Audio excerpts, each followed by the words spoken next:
Thank you all for coming. I'm John Boynton. I'm the business development specialist here at Piscataquis County Economic Development, and I'm also a Grow Smart board member.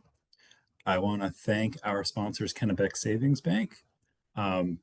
We are proud to bring you our second webinar in our three-part series on housing. Housing and the local property tax struggle.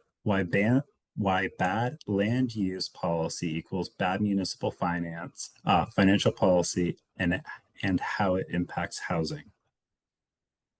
Combining budget deficits, deferred maintenance, strained budget negotiations. These are symptoms of a chronic lack of funding that comes to a head annually during the municipal budget process. Breaking the cycle requires a fundamental rethink of the relationship between infrastructure, finance, land use, and housing, which also plays a role. Join the session and learn about the whole life cycle of municipal budgeting model.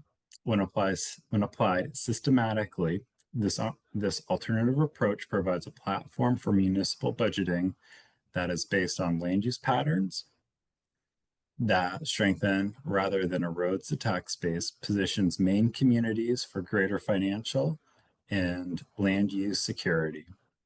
As the righteous outcry to build more housing statewide crescendos, now is the time to reframe land use policy and housing development patterns as valuable tools for correcting strained municipal budgets. Beyond providing shelter, safety, and a place to build a life, can housing development actually hold the key to creating happier, healthier, and safer communities across the state?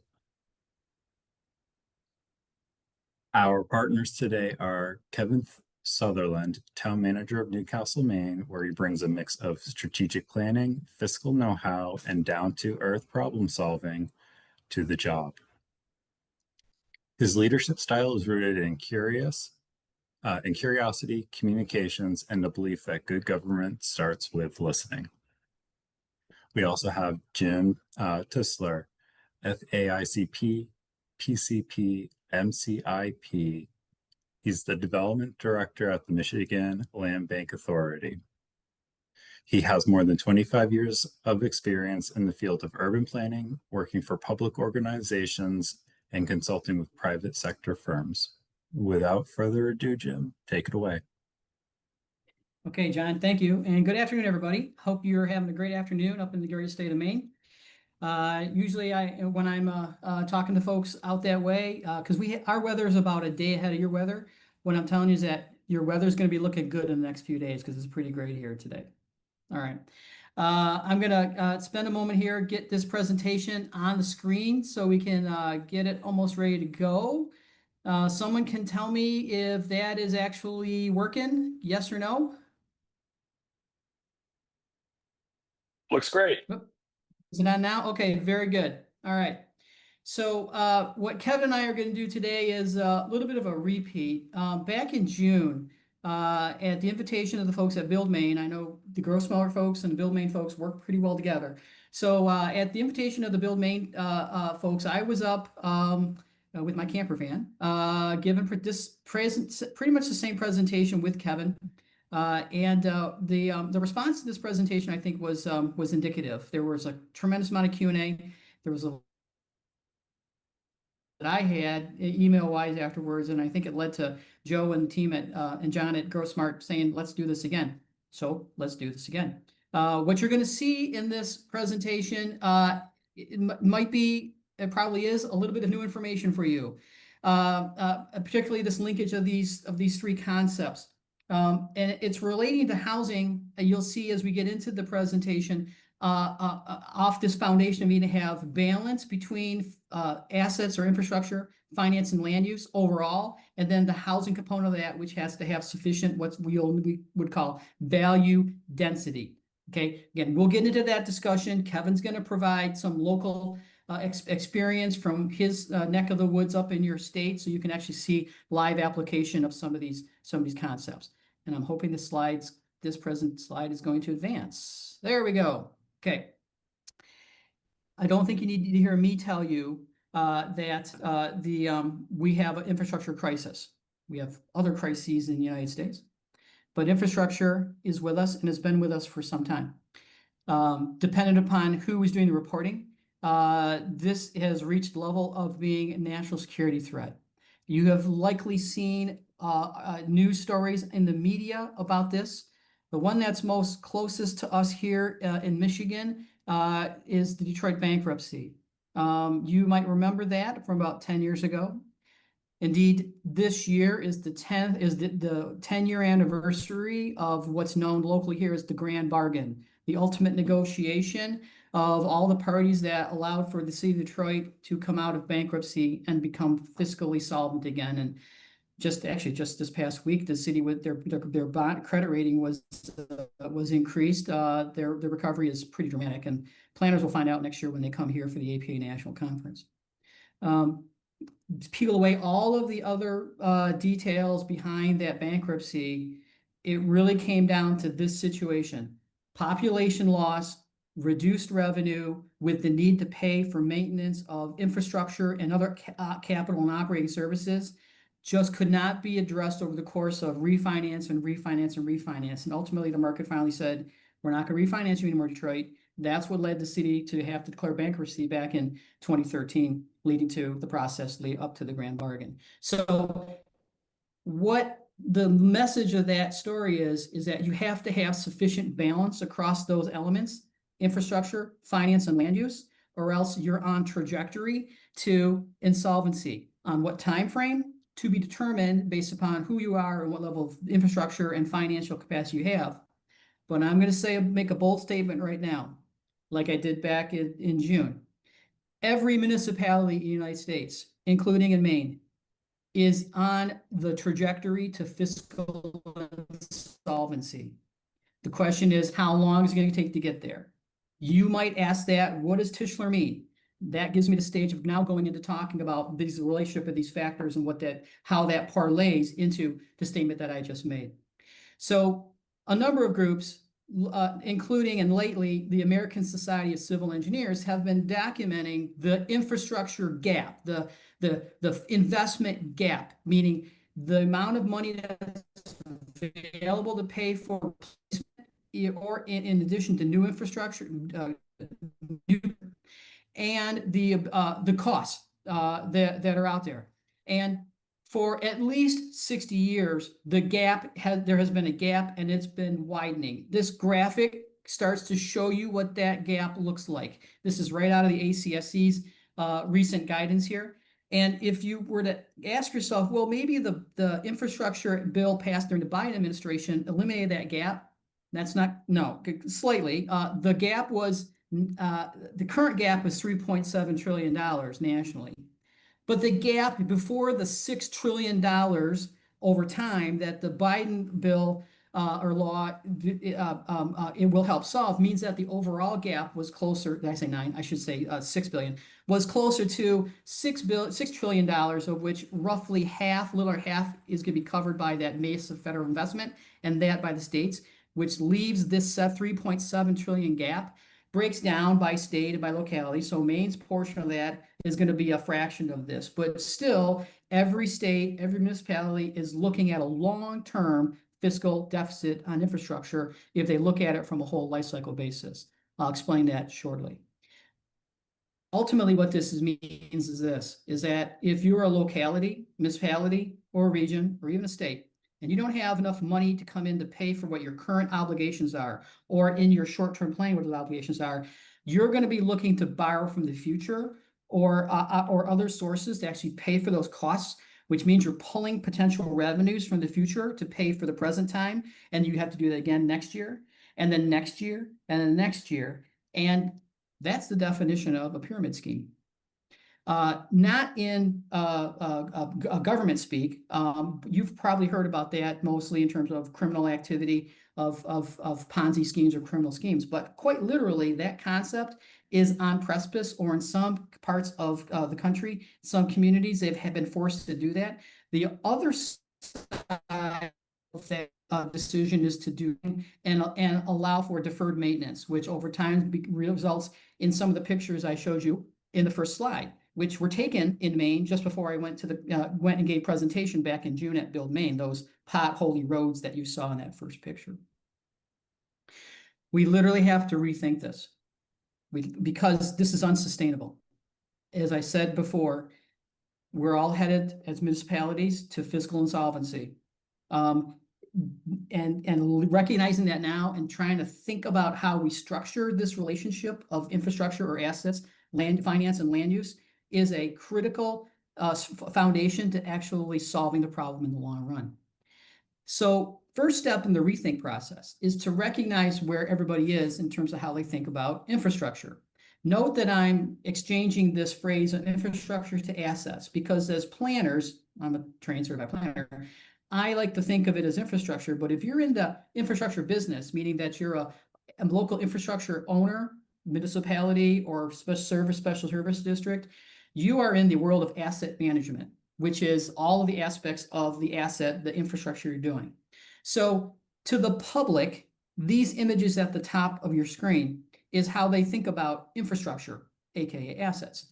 They don't think of it that often unless it directly impacts them, whether it's water coming out of the sink or the sidewalk or road construction that's being done down their street or adjacent street or in their community, or the park improvement project that's happening next year or is happening now, which will bring nice infrastructure and improvements to that park facility.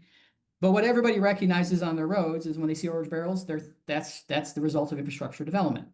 So if the public thinks that way about infrastructure, how do we in government at various agencies think about government or think about infrastructure? We tend to not think about the here and now of delivery. We tend to think about what's above, at, and below grade, particularly if we're in the public works, public service, engineering field, or asset management field in our municipalities or organizations. We're thinking about the pipes, the roads, the linear feet of sidewalk, the street poles, the right-of-way, all those types of activities that are there. But there's a third aspect or group that thinks about assets as well, and those are your financial people. I can't see all of you today, but I suspect at least a few of you understand these two concepts.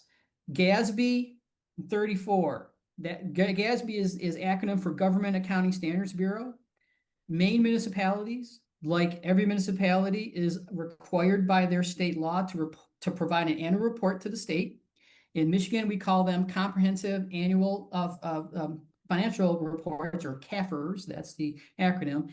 And there is a series of requirements that have been issued by the National Government Accounting Standards Bureau about how municipalities need to do appropriate accounting.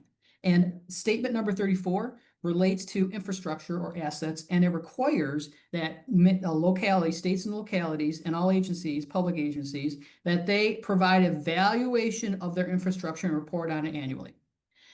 That has been in place for roughly 30 years. I remember when that GASB 34 came into practice back in the mid-90s because it caused a tremendous amount of disruption across local government, all levels of government, because up to that point, governments generally didn't do any accounting of what the value of their infrastructure was, let alone understand what their infrastructure was out in the field. Now, the ISO 55000 is a concept you may or may not be familiar with. ISO is the International Standards Organization. You might be more familiar with the ASTM, American Society for Testing and Materials. That's the US affiliate of the ISO. And 55,000 is the standards category, which relates to asset management or infrastructure. So to the finance people here in this audience and in your state and across the country, they look at infrastructure from a financial standpoint, which is different than what the general or the regular government or planners and engineers think about, which is yet different from the public. Therein lies the need to get a common understanding if we're going to start the rethink process. Some municipalities, well, I learned this back at the conference back in June. Some municipalities in Maine undertake capital improvements programming. It's not required by statute. roughly 40, a little over a third of the states in their statutes, Michigan is one, they require municipalities, if they plan, to do formal capital improvements plans. But it's there's a policy, as I understood. Kevin can help me with this later on in his part of the presentation. But it's not required of all municipalities. If nothing else, if Maine were to have a policy or statutory baseline for capital improvements programming, that would be an improvement on what you have today. Now, in my state, Michigan, in our Planning Enabling Act, it requires a planning commission, if they engage in creating a master plan or comprehensive plan in your state, that if they do that work, then they also are required, as part of the implementation of the plan, to present to the local governing body a capital improvements plan, which is a combination of a plan over 5 years plus an initial year budget for the next year. So that's where the 6 years you see on the screen comes from. It's a next year budget, which is adopted by the municipality, the governing body, and a 5-year plan, or a plan for the subsequent 5 years. Okay, so that's a standard practice of 1 + 5 that the states that have authorized or require capital CIPs that they engage in. Okay. How does that relate to this relationship between infrastructure and finance and land use? Well, let's understand this, the foundational relationship to begin. Infrastructure or assets, they provide the basis for use of the land. I think that's pretty apparent to everybody. If not, your training has already showed you that that's the case.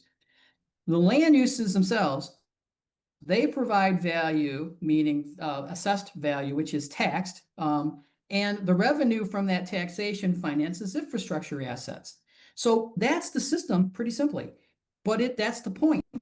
It's a system. It's not separate islands of infrastructure or land use planning or finance. They actually work together, because one feeds the other in constant process in order to promote fiscal, economic, and social prosperity in your community on a continuous basis. It's a continuous system.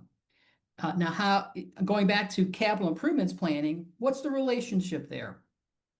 Oh, sorry, I forgot to give you one more quick piece of item, which you've probably already recognized, which is that the property tax, the ad valorem property tax for local government is the principal, if not one, it's likely the principal source of revenue in Maine, just like most of the states. You do get intergovernmental transfers for various, grants, loans, and other formula distributions that come. But as ICMA has consistently found in their research, the latest being this book, the study, The Root of Government Revenues, it's the property tax.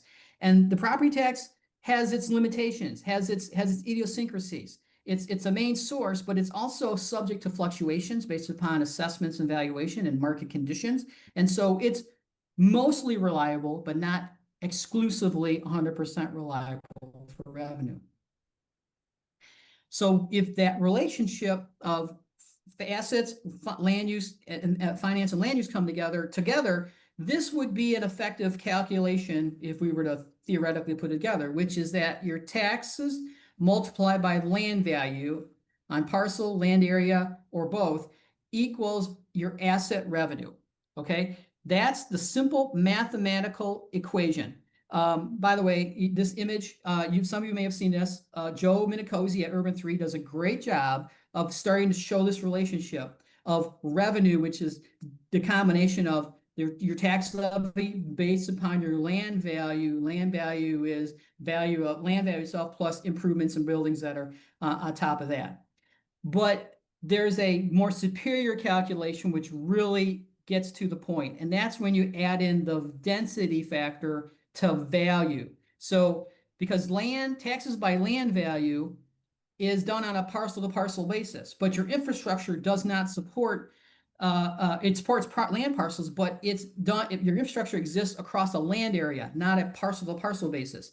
So the better and more correct approach for calculation of that formula is your tax levy by your land value density across an area, whether it's square feet, square meters, a hectare, an acre, entire municipality. That gives you the true measure and calculation of your asset revenue, which is what the Minicozy images, like you see the one here, do a good job of showing.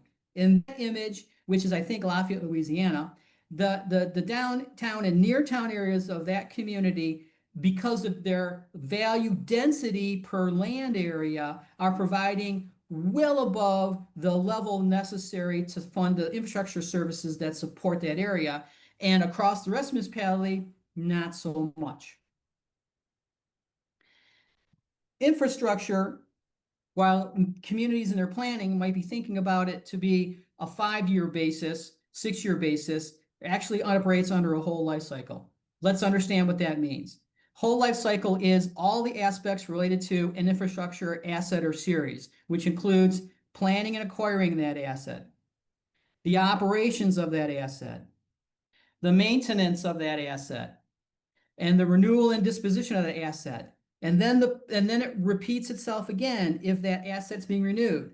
Think of your sidewalks, your roads, your water infrastructure, your wastewater infrastructure.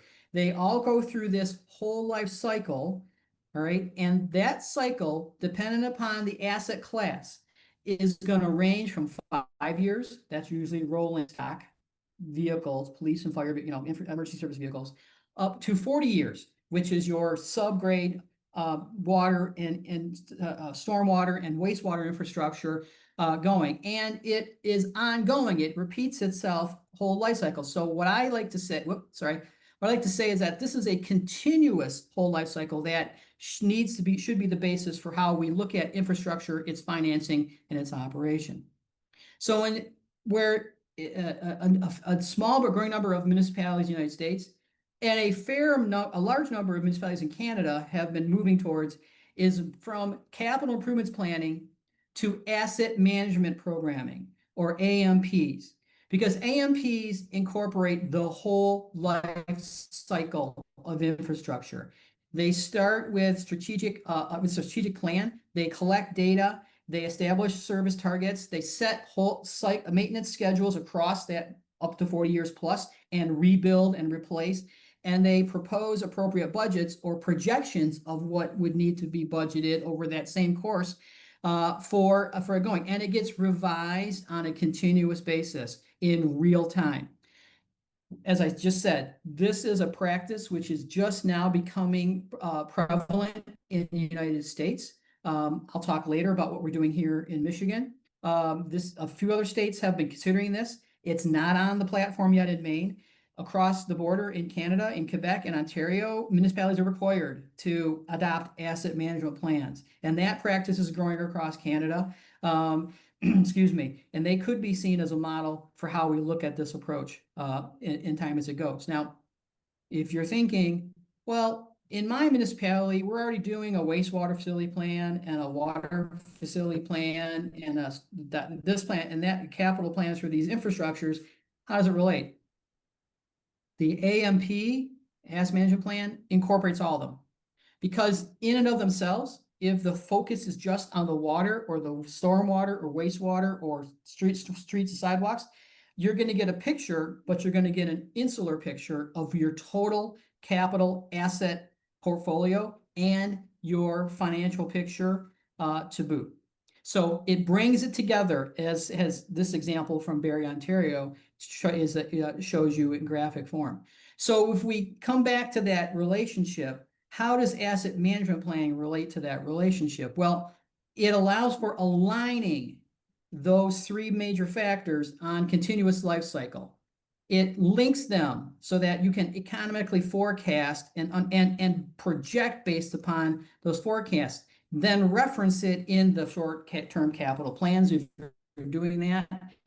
And you can focus then on the maintenance because it's structured to allow you to see across the whole life cycle with information that always comes from the preceding components. So the land use plans that you have are going to influence the financial calculations that come out of the existing or proposed or projected land uses, which will then allow you to understand what is the what monies you have to finance the whole life cycle management costs on your infrastructure, which then support your land use planning that you have going or proposing for future land use.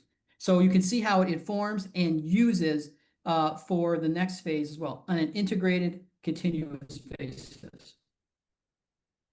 So that's great.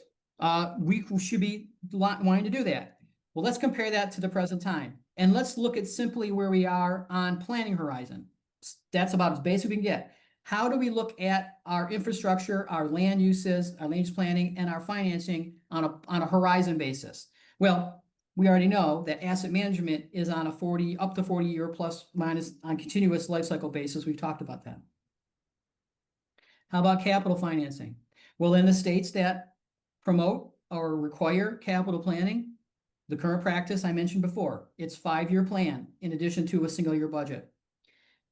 That's not a lot of time in comparison to the need to look at a whole life cycle. You can see the gap right there, right? We're flying blind in effect. Now, the Finance Officers Association, the GFOA in the United States, within the past 2 years, they have adopted recommendation to encourage municipalities to move from a 5-year planning horizon for financial capital planning to a 20-year horizon, which is a dramatic improvement. But if the asset life cycle is 40 years plus or minus, you can still see that there's 20 years of flying blind.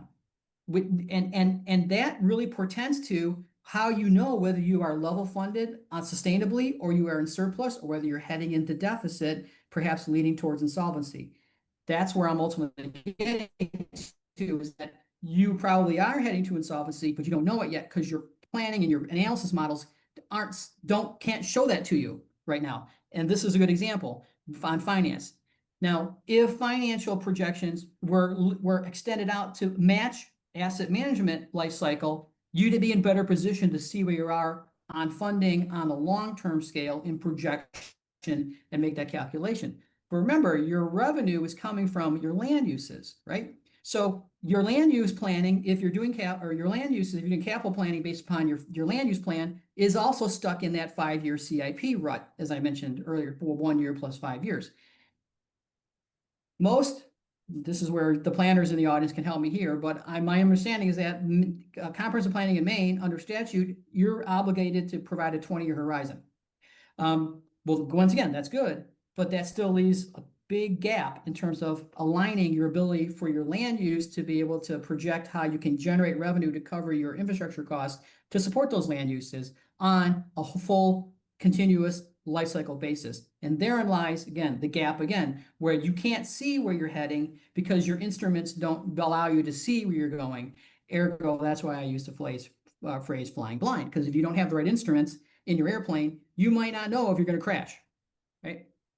So back to Lafayette, Louisiana, where we showed you that this is the net positive negative of revenue generated on a per area basis in that community, which is what consultant Joe Medicosi and his team showed in Urban 3. And it's tied to this relationship, this calculation of taxes multiplied by land density value is the true measure of asset revenue.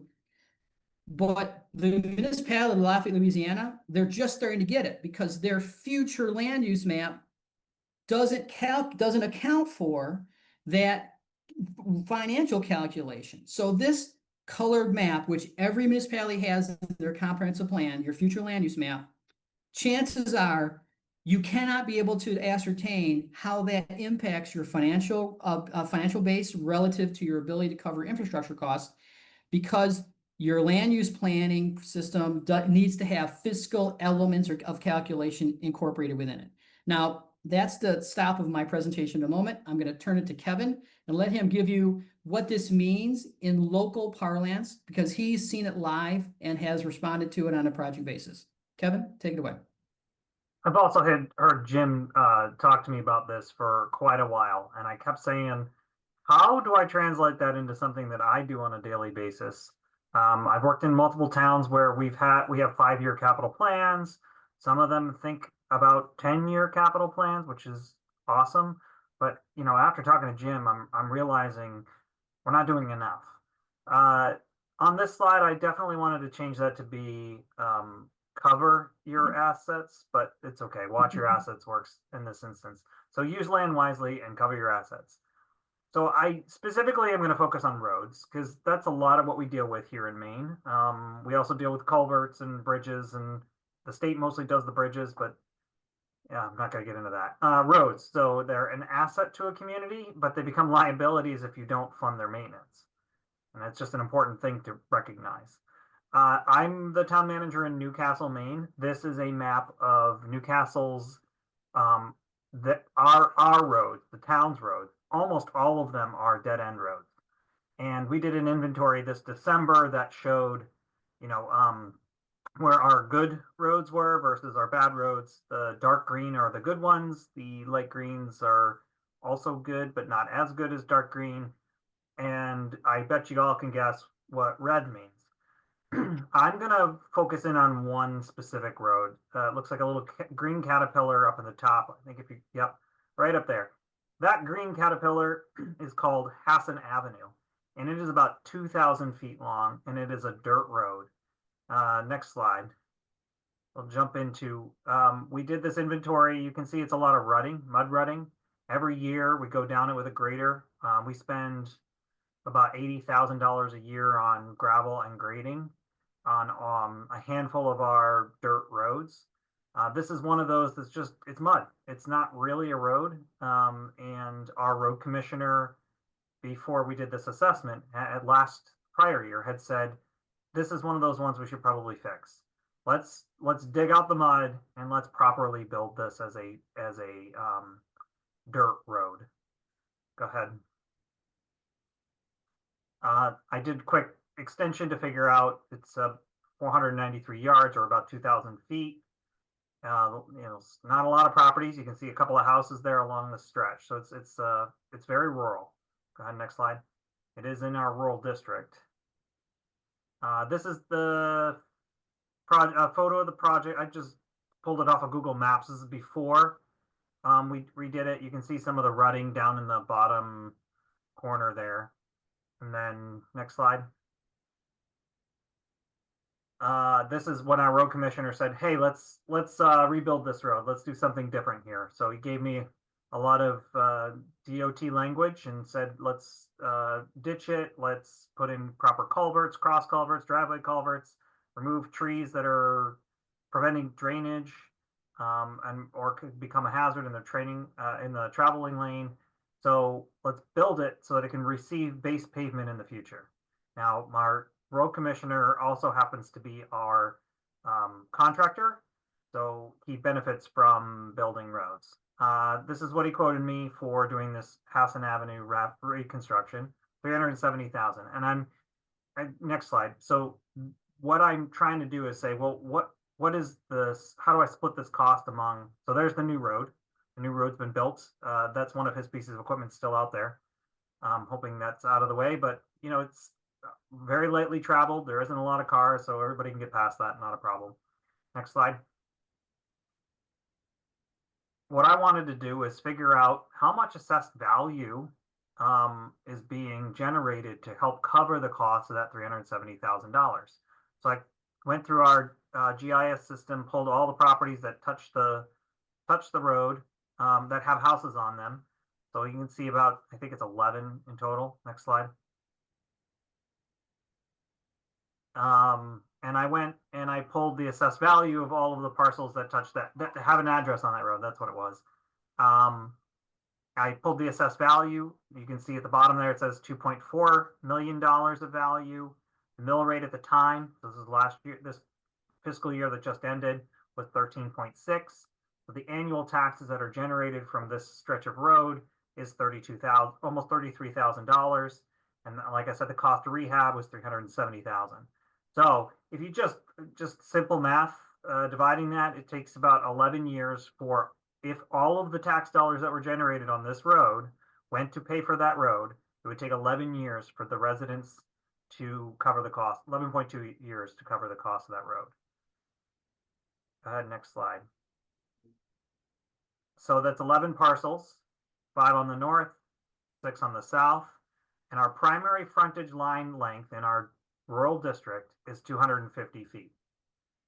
So if I were to go back to my GIS mapping on the next slide, and I were to try to punch in a few more, you know, so that large lot, ooh, maybe I could work with that property owner to get some more houses on this lot.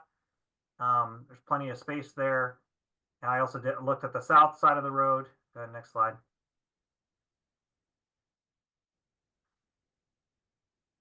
Look at the south side. Could I fit another one in there? Next slide. And there's the 11 slot there currently. Next slide. So it could be 15 total, given our current zoning code for the rural district. So I could have some more revenue generated if those properties were developed. So next slide. And now, what I did is I just took the average of those 11 parcels. I guess I only did 10. Anyway, I imagined 15 parcels instead at that average value. Using that same mill rate, I generate a little more money. I regenerate 50,000. Before I think it was like 33. So I'm closer to $50,000 in taxes. Cost of the rehab hasn't changed. So it reduces the return on investment from those residents of 7.5 years. Next slide, please. So I'm not advocating for this in the rural district. Please understand, and this is going to my residents. So if anybody knows a Newcastle resident, don't tell them the town manager of Newcastle wants great huge density on Hassan Avenue in Newcastle. So I just did an analysis of 50-foot frontage. So with a bit of realignment of properties, you could stretch this to as many as 40 on either side, or a total of 80 parcels on that 2,000 feet of wood. In theory, not in real life. I just keep that caveat very important. Next one, Jim, please. So now I have same average, 242,000. Now I have 80 parcels. The imagined value is not almost $20 million. With a mill rate, generates 263,000. So I'm a little under 2 years before I've paid off that road, if all of those tax dollars went just to paying that road. But we all know in reality, next slide, that's not how that works. So the ROI in these examples assumes all taxes go to that one project. Not an accurate assumption. We have a lot of other things we have to pay for. So I have a definition of government. Government is in place to create order and allow all of its citizens and residents the opportunity to lead happy, healthy, and successful lives. However one defines that. So in my opinion, government has 3 primary functions. Education, public infrastructure, parks and rec, places to get from point A to point B and all the in between, and public safety. So this might include police, fire, code enforcement, EMS in some instances in some towns. So that's my definition. And honestly, this is not just local level, state, federal level. A lot of these things are what we tend to pay for, or in the case of education, used to pay for. Next slide, or next piece. I dropped what last year's Newcastle budget went to these allocated groups. So education was almost 50%. Our town chooses to spend almost 30% of our taxes on our infrastructure, which is pretty high for a town, but we're adamant about making sure we have good infrastructure, and nearly 10% on public safety. So where does that other piece of that is, that doesn't add up to 100%. That other, I think it's about 12%, equates to things like me and the clerks and the select board, keeping the lights on, all that stuff. Next slide. We basically are responsible for making sure those things happen, or support those efforts. So now I've never had a chance to fix this slide. I'm sorry. So the current density, greater density, the current density was about $33,000 of value. The allowed density was 50,000, and the greater density is that 263,000. Now, if I allocate the generated revenue to those categories, the 50,000 for education, the 10,000 for public safety, if I separate out from public works just that Hassan Avenue reconstruction, almost 5%. So now I'm gonna take that 5% out and use that instead. Go ahead to the next slide. Oh boy, those slide. Assumes the 5% on the annual budget, and the current density is going to take is only $1,500 each year. So it's going to take 233 years to recover this. The allowed density would have been almost 2,300. And with that greater density, it's 12,000. So it went from 233 to 155. And I got to figure out what is 370 divided by 13,000. Who has their calculator out? I think it's somewhere between 11 and 20 years, which is, or no, 30 years. Who's got a calculator? Come on, somebody out there does. What are the numbers again? 370 by what? I want to take 370,100 and divide that by 12,720. Got it. 29 years. 28.5 years. Thank you, Joe. 28.5 years. Guess how long a road should last with proper maintenance? At least 30 years. So Right. you, in this instance, Hassan Avenue would be able to sustain itself financially if it had a density of 50 and all of those lots were taken up. Now, what came up at Build Maine was a very good point. If you had 80 homes on Hassan Avenue, that would be a paved road because you would not be able to have a dirt road handle that kind of traffic. Right. That's why I don't want it. I don't want this to happen here. That's not the idea. The concept is, how do I show the cost of maintaining or building a road is going to be paid for? And it really comes down to that density question, the density conversation. And this is the kind of exercise I'm looking to do for every road we have, looking at the density of each of our roads and comparing it to our comprehensive plan that says, no, we want to keep our rural part rural. Okay, then I'm not going to advocate for more of the farmland to turn into 8 single family homes. I'm going to work with the town to say, we're going to build 16 units along a 200 stretch of road, which we just did. So I want to just, if you don't mind, Jim, I'm going to ask you to stop sharing. I did pull this up. So I want to just share something different that happened today.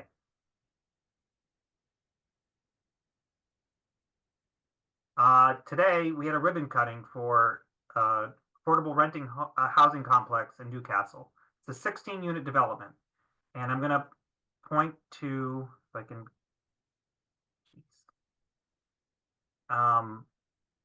This is a picture of the building. Can you see the houses? Mm-hmm. Okay, so these are 2 buildings. Each of them have 8 units in them. They're right on our downtown.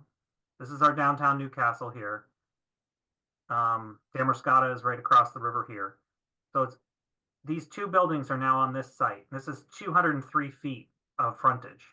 So if you think about this road and this portion of the road, now it is a state aid road, so it's technically the state's responsibility, but I'm using this as a good example. What I did is I said the 203 feet of road frontage, and I know that I have my contractor doing reclaiming on another road on Academy Hill. It's costing me $157,000 to do 1,000 feet.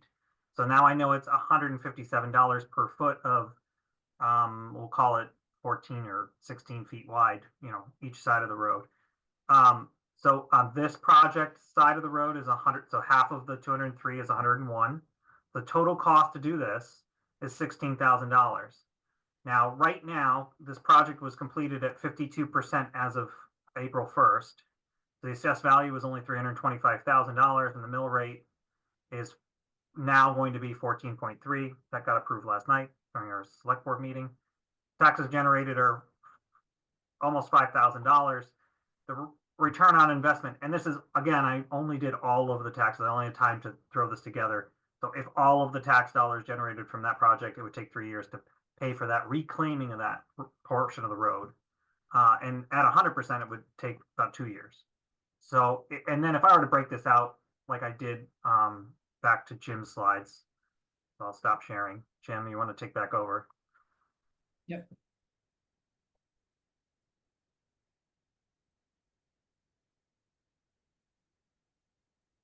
Okay. Is that visible? Yep, now it is. Okay. Can you go back There- one slide for a second? Yep. Yep. Give me a minute here. There we go.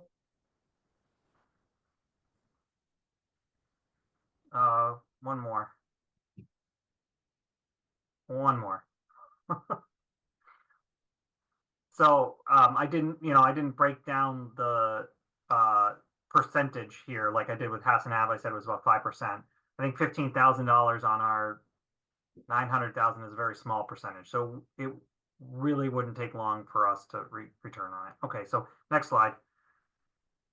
All right, so with this realization, what can I do? So we shouldn't be in the business of accepting any more dead-end roads. That's number one. No more dead-end roads. Any other planners out there, town managers, please don't accept dead-end roads. Recognize this is an issue in your comprehensive plan and make sure you amend your zoning to try to address this. Think about it from the financial perspective. Include that as part of your zoning. Prove that, the return for the municipality will add the value necessary. That will help ensure that development happens in the downtown in close proximity to the amenities. Next slide. Other things, capital roads are not required under Maine state statute. And Jim and I have had a lot of conversation about this. This might be something that gets strengthened over time. So those municipalities that do have charters may be specific about presenting a 5 or 10-year capital plan, but now we need to work to develop those 30-year, at least a 30-year capital plan, if not, like Jim was saying, 40. I think about building up, not out. If height is a concern, fill in and around, not out. And focus on and encourage development in your town and village centers. So those are the areas that will be subsidizing those rural road maintenance. That's my piece. Thank you. All right. Thanks, Kevin. Now, a couple more slides to wrap up here. Excuse me. This is a compilation. In my state, the world has not been solved, but at least recognition it became a baseline. So back in 2018, in the previous administration, there was a recognition that we were in an infrastructure crisis, led the legislature to adopt a statute signed by the law by Governor Snyder, who's in the upper right, to create a blue ribbon task force and to put study this issue. The excuse me, the table in the center right, which is the biggest problems facing Michigan, that actually was this year. Okay, it actually has been repetitive for the past few years.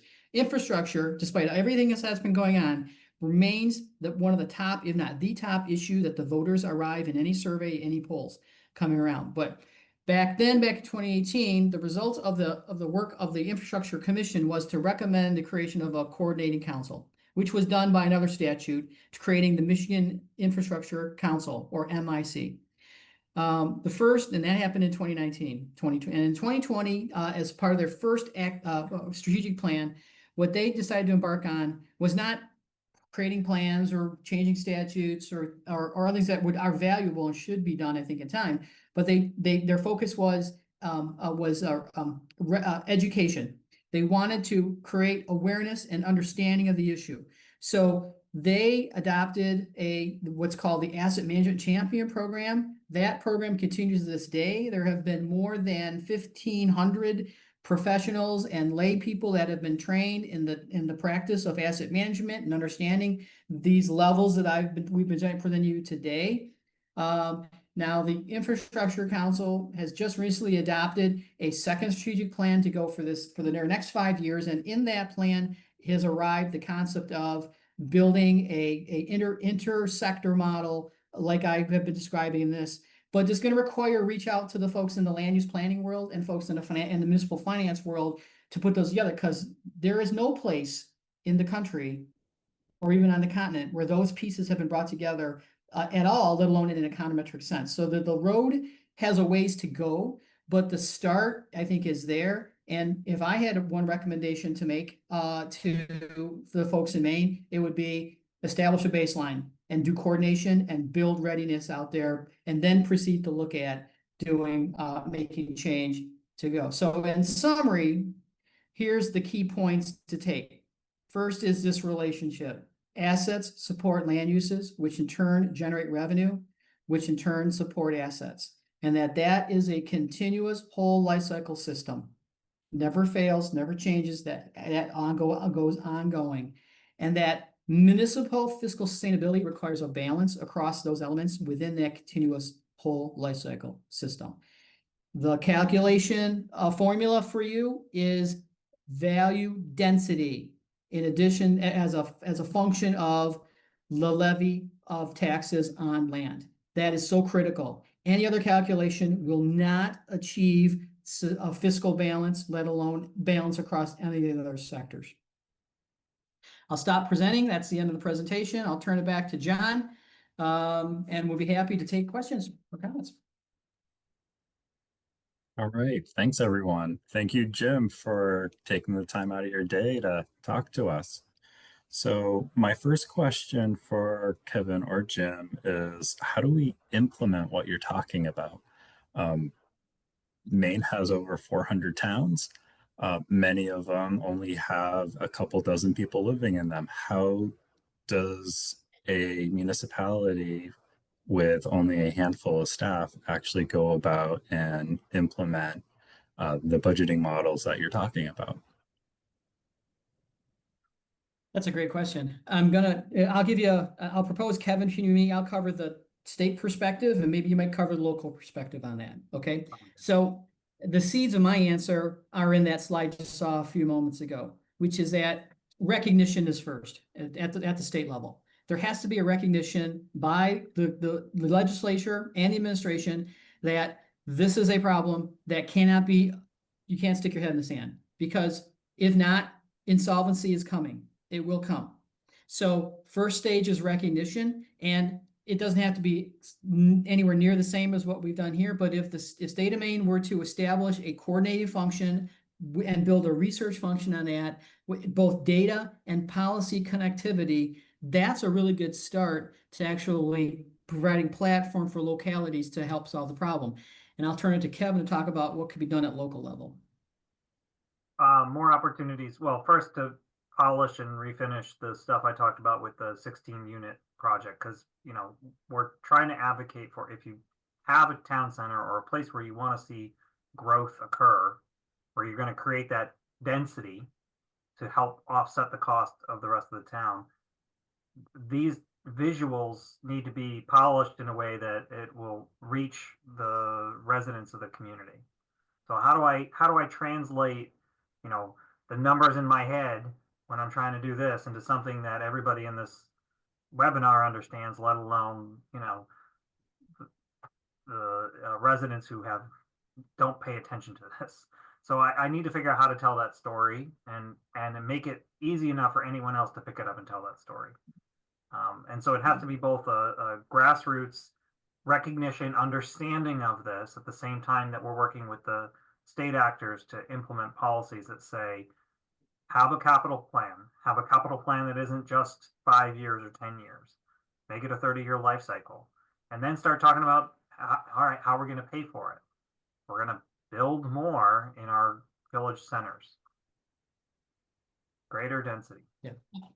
I have one other supplement to what Kevin just said, and back to how I answered that question. I personally believe, and in my state, we're not always consistent with this, but we try where we can to establish a basis where, in scenarios like this, the state has an obligation to provide data and structural contextual support to locals, especially in outreach and outstate areas where there isn't insufficient capacity to do it. Largely the reason is not only good governance assistance, but there's a larger implication here that if 1, 2, 7, 25 municipalities were to declare insolvency in Maine over the course of the next 30 to 40 to 50 years, those are not just local issues, local crises that happen. Those are crises for the state, because municipalities are creatures of the state, just like here in Michigan. Now, it's a different structure in Maine than is in my state, but ultimately the states are the platform governmental structure across the United States. Great. We have a question from Terry Hayes. Can finance entities assist by requesting info on a municipality's loan application or applications that demonstrates a strategic capital plan leading to ongoing solvency? Can you answer that question again? I want to comprehend it again. Go ahead. Yeah, so can finance entities like bond banks assist by requesting information on a municipality's loan application that demonstrates a strategic capital plan leading to ongoing solvency for the municipality? Yeah. Yes, but that ask is only as good as the municipality is able to deliver that information. Okay, so if you're winning, if a municipality does not have that information available, that's a non-response on that question that's being asked. It almost harkens back to what I just said, which is the need for a baseline, which is ubiquitous or at some level across municipalities across Maine.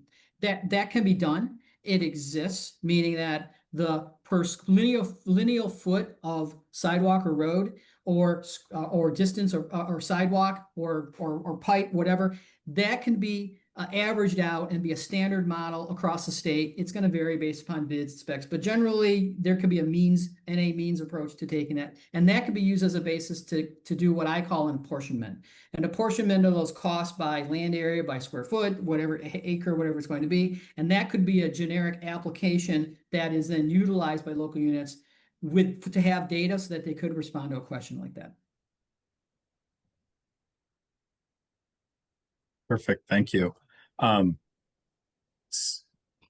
So Amy Scott is asking, how do we even start the conversation in our rural towns that don't have zoning or up-to-date comp plans?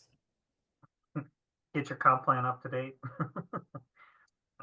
I mean, that's the conversation. It's inviting others in, like myself, to help map this out and explain, to get your comp plan in a place where the community is thinking about how do we make sure we don't go broke.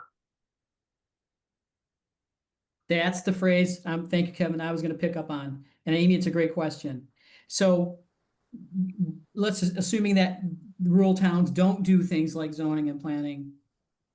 They are conscious of their pocketbook. The reason that I've said multiple times in this presentation, municipalities in Maine are going to go insolvent is for two reasons. One is to catch your attention. Second is maybe that you're going to say, oh, really? How does Tischler know that? Well, Tischler doesn't know that because I haven't seen your data, but you don't know it either. So that's the point, which is if that motivates to actually think of it from a pocketbook standpoint, now we actually put the piece together to understand whether we're going to be solvent in 45 years or not. That could actually lead the chain to move to things like we're going to actually do good comprehensive planning. We're actually going to structure our financial model based on that for admin such and such. You can build on that, but you got to have a disruptor start in scenario like this. And that's why I use that phrase in my presentations. Perfect. So Matt Newberg is asking, have land trusts been seen as a way to encourage development density? And he goes on to asking, understanding the tension around property taxes. Right. So if you don't have development on something, then you're not generating lots or any tax revenue if it's a not-for-profit land trust. I want, if we as society or we as the town of Newcastle say that we want to preserve our woodlands and our wetlands, and we want to put them in a land trust to do so, so be it. Just make sure we're building the density in the downtown to offset the cost of that road that travels around it or through it. I don't, and like when we build in our rural parts, we just create more cost for the town, but we also create the other headaches that come with it, the congestion, the traffic. We're not solving any of our climate issues by putting in another subdivision. So I work with a lot of land trusts around here. I understand we've lost value that way, but I'd rather see the value grow in the density in the downtown. So my take on it is that land trusts are but one tool of many tools in your toolkit. If I sound familiar, probably so. You've probably heard it before. You have many tools in the toolkit in Maine. Okay. The next level is how do you systemize those tools on an ongoing basis? In other words, not looking at them for the object value that they are, but all collected together. Because that graphic I showed you of assets, finance, and land use, that's a system. It's operating. It's not just we live in the asset world, or we live in the finance world, or we live in the land use world. Chances are many of us do that because that's what our specialization is. We were trained, educated, and specialized in these areas. Trouble is when we specialize in those areas, don't think about the other aspects, we lose the context of systemization, and that's where things can go awry, where we are today. So I'm going to suggest we take that tool and every other tool in your toolkit and take a step back and set a platform to figure out how they systemize to produce what you need to have as outcome. Yeah. Work with land trusts to identify the areas you are okay with giving up the tax revenue for, because you're going to offset it in this other way. Mm-hmm. Yeah. Can I ask a question? I couldn't find my raise hand button. I just spent a long time looking, so I feel like a complete idiot. But I'm just wondering, I think like everything you're saying, I'm so glad to hear more people talking about it. And I think that the conversation, my question is kind of like, how do we get that conversation started? And do you have any sources for of other people talking about it, for other people who would have either explained it or put it in some kind of a easily digestible package that we might start to share with residents and the state and whoever's interested? Michael, you're looking at the guy right there, Jim. He's the one. Yeah, well, I wish I could I point you in the right direction. There are a few academic pieces, very few, that have been written on this. But by and large, and when I say few, less than 5 that I've seen, and they are old, okay, going back to like the 90s and such. And they're the most significant was a piece written by a federal agency on this, which is long since, that it's just, there's not a lot of validity to that. The concept is great, a lot of validity to that. And it's focused on infrastructure. Here's the bottom line. The practices of the disciplines we described I've described are so disparate now, even though we see and talk to these people across disciplines, that disconnect is there.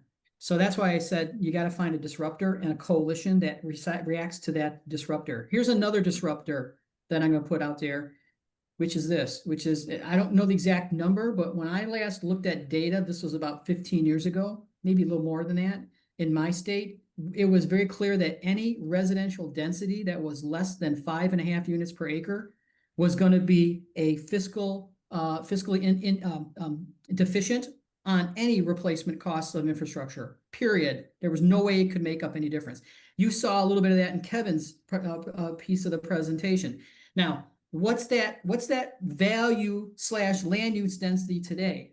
That would be a very interesting analysis to run. I suspect it's probably a little north of 8 units an acre now, but that's Jim's opinion. But if you put that comment out there, not you, but collectively put that comment out there, you are positing a position which is going to generate a response, and in responses we don't know, or we speculate, but we really don't know. That might be the cause to actually mobilize people to organize to do something. Just like the insolvency statement that I've made a couple of times already. So I think finding disruptors and building coalition around those disruption points.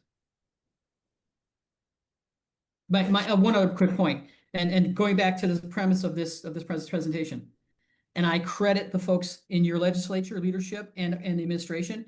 Maine is a national leader in housing policy change. Period. You've been great. Here's there are a few Achilles, but this is a big one. If you promote housing densities which do not meet whole life cycle costs, that's just setting up a bigger crisis 45 years from now. Now, the question is, does your leadership and the legislature administration understand that? If they don't, that's a disruptor piece to actually start putting out there. It's the biggest thing that concerns me right now is we don't have enough guardrails in place to prevent every farm forest from turning into subdivisions, and that's what I'm mostly worried about. So really, the formula that includes the component on density is so critical in this conversation. There was a question that came up at the Build Maine program. I thought it was very poignant to this topic, right? This comment right now. So I appreciate this question. It's really helping.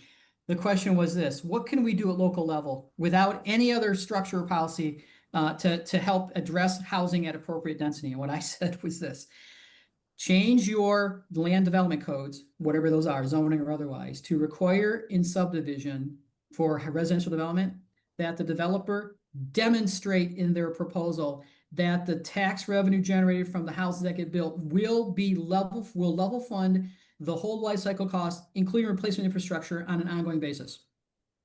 Not with a number, just require that developer show that. If you put that in your ordinances or in your code, you're going to force the development industry to be straightforward, to say, okay, I want to do that cul-de-sac that Kevin just described, okay, and I want to put 5 houses in that, and I want to build because of the market wants, but that's actually a transfer of debt on infrastructure from those 5 homeowners to everybody else in the town, because 45 years from now, there's no way you're getting that revenue to pay for the replacement costs. So you don't have to put a number in your ordinance, just put the requirement to level fund. And I can help draft that formula. Say, fill this out. Here's what it looks like. Show us that this works. Jim, have you dealt with this in terms of like a homeowners association or a road association, where what I've seen for a lot of our small municipalities, they don't want to take on any new liability, and so they make it all be privately owned. Right. Well, why? Okay, so back to the question I'll ask in response to your question: why do they do that? I surmise it's because they suspect it's a fiscal loser in the long run. Okay, the association does. So they, so they so they want, or the municipality does. So they want it to be privately owned. The same issue is going to rise for that land or condo association in the long run. So that's why in my mind, I'm thinking this could be a code requirement, as Kevin was just alluding to, which is on any development, when I say municipality, you establish the requirement that the development show that it pays its way ongoing across the life cycle, and nothing more and nothing less. Okay. And if there's argument on your applicants because on that, the quick response to that argument is that, well, what you're doing if you're not meeting that value density is you're shifting the burden of your infrastructure costs to everybody else in town. That's the pocketbook issue, which is, why should I have to pay for the infrastructure for your new house 35 years from now? I shouldn't. We're all equal. We should be paying equal amounts for our allocated infrastructure. And so there's a fair share argument in that, which I believe, and I've heard a couple times in some, that actually is more powerful than this is what the market wants, you to do what the market wants. So you've got ways to get the community to understand this in a way that actually is tied right to them. Well, I also want to add that even if a municipality says, we're not going to accept any more roads or dead end roads, you're still the future residents of that road. If there's an association that's supposed to pay for it, you're screwing them over by allowing that developer to build that road even if it's to, your standards. Someday that road's going to have to be repaired. That association is probably not going to raise the funds they need to take care of it. It's going to continue to deteriorate. And guess who they're going to come banging on the door, begging for the town to take over the road, to fix the road that they were supposed to pay for. So you're saddling future elected officials with the decision to either accept the road and fix it, or continue to be harassed by the residents who are part of that association. So the best solution is prove that the whole life cycle of this road will be taken care of by the taxpayers of this road, and then we'll accept it, or the association can accept it. But Jim's right on, spot on. I know there's some towns that don't have zoning codes or application processes, so it is really about the story of how do you get the best bang for your buck in your downtowns. But if you have zoning and you have an application process, include that sheet that says, show us that this is going to have long-term value for the town. Now there's an additional argument that's made when I've talked about this before from folks that say, well, residents in a community are not expected to pay their fair share because the commercial industrial sectors are going to pay more than their fair share to cover the cost of infrastructure. That's an antiquated argument. That was the case in the last century, in the century before that. But in the current century, actually towards the latter part of the 20th century, what has been happening is that through statutory or other programs, policies, the commercial and the industrial sector their taxes have been reduced or abated to encourage job growth or business investment as an economic development strategy. So what's happening over time is this balance is shifting. That commercial industrial development is having less and less on its allocated basis in a municipality level, which means where's the money coming from? It's got to be more of a fair share of the residents coming in. So this goes back to fiscal analysis. Once again, what's the level of connectivity between fiscal analysis and land use planning and site plan reviews? Probably nothing right now in your state, and you're not alone.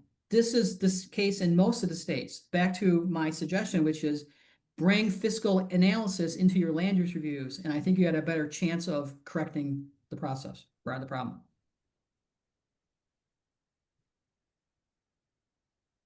So can I ask maybe a flip reverse of this question, this issue, which is, do we just tell people, no, residents, no, you can't have that. We're not fixing your road. We're not sending sewer out. You want to build a house out there, feel free, but we're not providing any services to it. Because I feel like that might not go over very well with residents. Yeah, I don't think, yeah, good question. Let me respond to this first, Kevin, for a second. I don't think it reduces to a yes or no. And my take is I don't want to put you in a position saying yes or no. What I think you could or should do is to lay out the threshold. The threshold is when you show that you have sufficient revenue on an area basis to pay for your ongoing life cycle structure, that's the threshold you got to meet. And how you meet that, show us. And if they can't meet it, it's their obligation to show you as government. So you're not saying yes or no, you're laying out the requirement. And you are defensible in that argument because what's behind you is everybody else in your town doesn't want the burden either.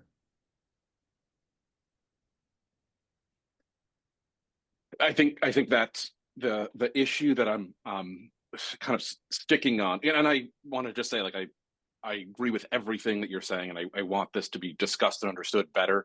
My concern is that if residents, I think a lot of people talk about, like, oh, this is government money.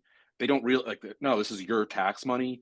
And so I think that you get a lot of people who, once they get a little bit they can't wrap their head completely around it. They basically are like, whatever, this is how it's been done. I want a repaved road, and they stick their head in the sand about it. And that's why I'm kind of trying to figure, is there like a nice, easy, friendly way to explain this, at least generally the concept? And well, what I'll pose is this: after this program, John and Joe and the folks at Grow Smart, they're going to get a copy of this PDF. And if nothing else, you might want to take the graphics. I'm not going to lay claim. I'm not a graphic guy, so don't laugh too hard. But you can take any graphics you want and use those to show your communities.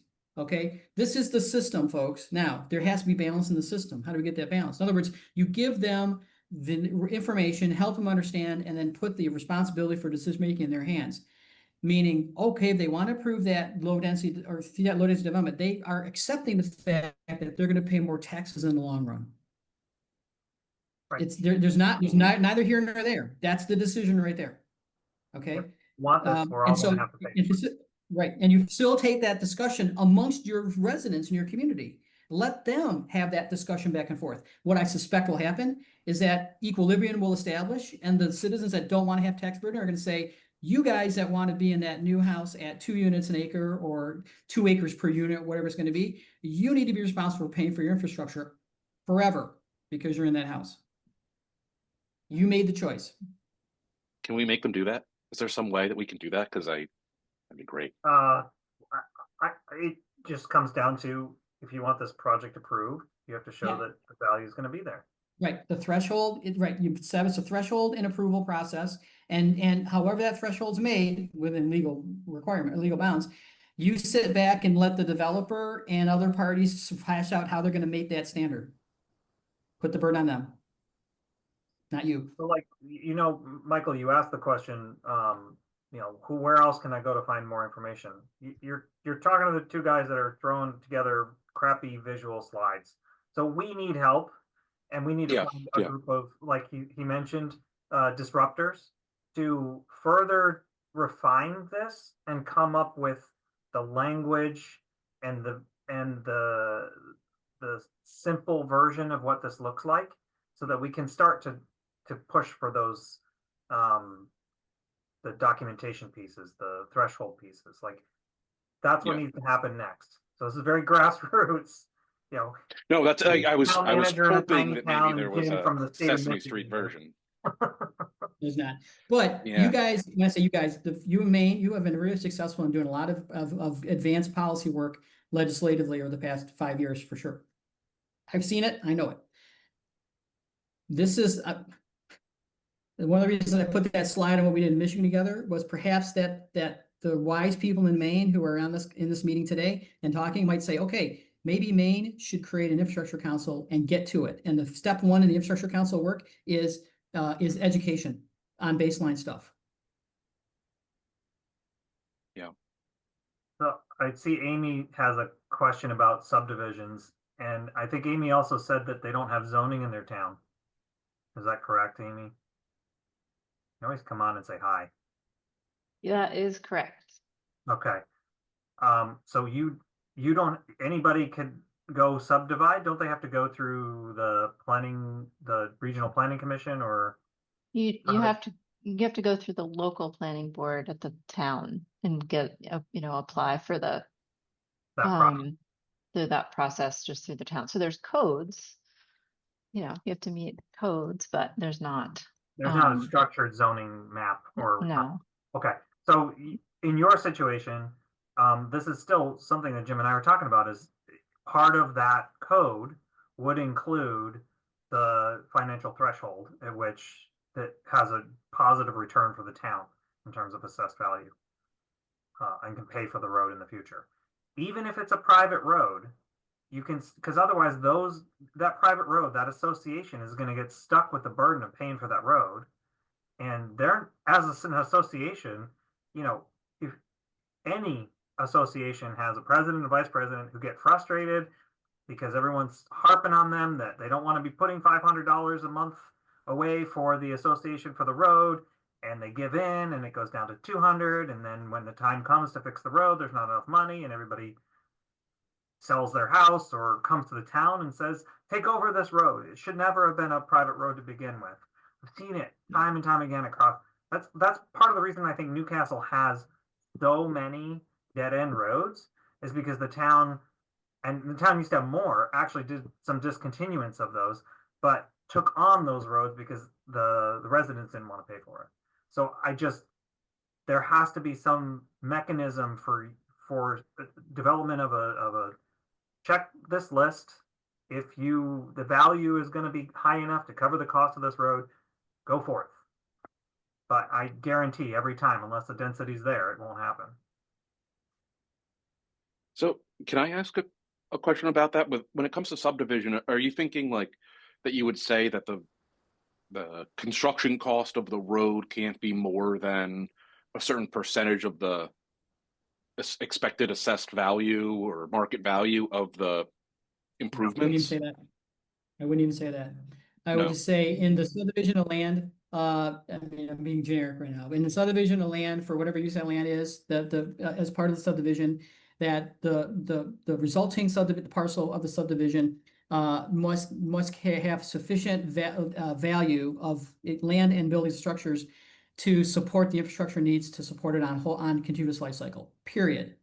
Okay, so that you're not held to a number, you're held to a metric. All right, or that a divider and users held to a metric, so that they have to meet that metric burden, not just a number burden. And I'm happy to work with you, Michael, to map this out and Yeah. share with anybody who's participating what that looks like or what that might look like. But like I said, this is all grassroots. We've done this presentation once a month ago, and Jim and I haven't even been able to sit down and retool it. So I hope it's been helpful. I hope people have found some value in this. It's a lot to absorb. It took me multiple conversations with Jim for me to get there. So please reach out if you have questions, thoughts, want to help participate in making I know apparently the artificial intelligence stuff out there can whip up some pretty good visuals these days, but that's not what Jim or I do. If you want to help figure this out, please reach out. Thanks, Kevin. Very I appreciate that. Us at GrowSmart appreciate that statement. This is one of those cornerstones of what we're doing. Is there anything you want to add, Joe? I just wanted to let everybody know that in the chat, I put a form for feedback for this webinar. So if you guys could just take a second and fill that out at some point, that would be great. I will also be emailing it around. So if you think you've escaped it this time, just wait until tomorrow or maybe the next day and you'll see it again. I also wanted to note that this is the second in a 3-part series of webinars that we're doing on housing. We had the first was in May, and it's on our website and on our YouTube channel. And the third will be sometime in September with the policy focus. And so that webinar will be looking retrospectively at what happened during the session this year, and then we'll be looking ahead towards like what left, maybe bringing some of these ideas in that we've heard today, and kind of digging into, especially with the housing lens, what's to come with state level policy. So just putting a bug in folks' ears about that now. There's still some planning to be done, but aiming for September for that. And that's all I have. Other than to say thank you all for attending. And thank you, John, for hosting, and Jim and Kevin for putting together this presentation. This will be uploaded and sent around within the next 2 days. So stay tuned.